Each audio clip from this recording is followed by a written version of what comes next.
The Brazilian Grand Prix is held in Sao Paulo. Yeah, you probably already know that. But this race, for some reason, produces bangers like it drinks a can of Red Bull, and then it grinds to make the best races of all time.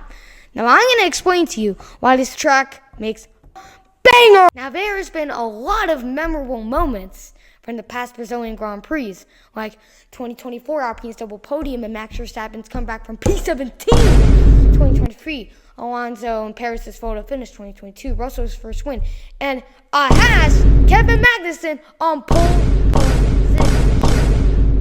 That sounds wrong. In 2021, Lewis Hamilton's comeback from P20 in the sprint to P1 in the race. You might be noticing that the last good Brazilian Grand Prix, like 2024, 2012, 2003, were all wet-weathered, rainy, very, very rainy.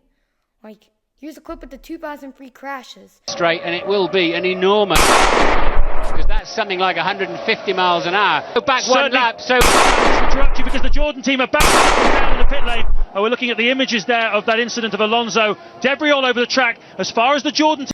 But let's check the weather in Sao Paulo, and since this requires knowledge, we're going to cut straight. Trends of chase here. In Sao Paulo, the rain seasons ring from October to March, with January being the rest of them all. And annually, they experience 56 inches of rain, which causes these bangers in Brazil. Alright, I gotta go back to my normal voice. Now, let's talk about races. The best races of Brazil. The 2003 Brazilian Grand Prix was so crazy.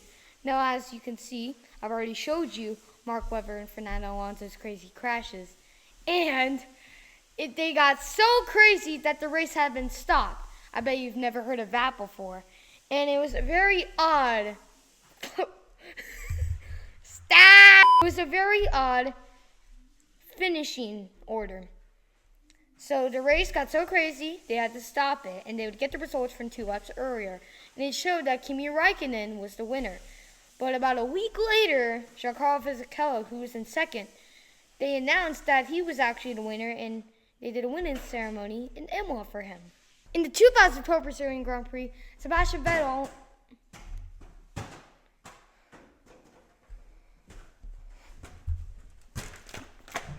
get. We're playing volleyball. Woohoo! I win.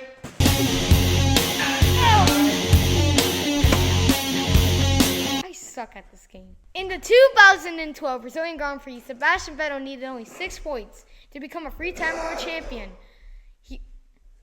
Stop capping, okay? I get it, you're sick.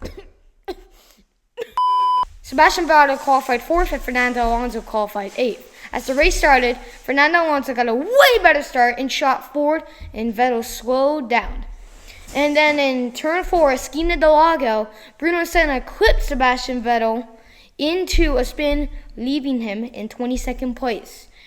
He would eventually make a superb comeback back to 6th. Many overtakes. And he would win his 3rd championship that day. And we would get the classic Alonso stare. And finally, to round off this video, we're going to talk about the 2024 Brazilian Grand Prix, the most recent Brazilian Grand Prix. In this race, Lando Norris, or aka Lando Fumble, started P1. Max Verstappen would get penalized in qualifying in Q2, and he would start 17th.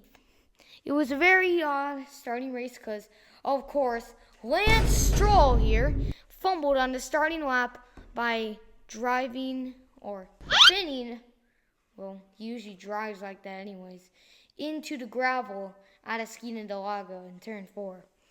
And there would be an aborted start. The race is very crazy with a red flag due to the rain and multiple crashes. Somehow, Alpine got into P1, Esteban Ocon, and then it eventually becomes second. Pierre Gasly would fight his way through the field to P3, and Max Verstappen somehow got the P1 from P17 in the rain in Brazil. Crazy race, and I watched it live. That's the only one I actually did watch live. Thank you for watching Enzo's Unprofessional Debates, and come back for more. Shout out to Car Dude 1. I was gonna show you out, huh? Shout out to Car Dude 170 and don't subscribe to him.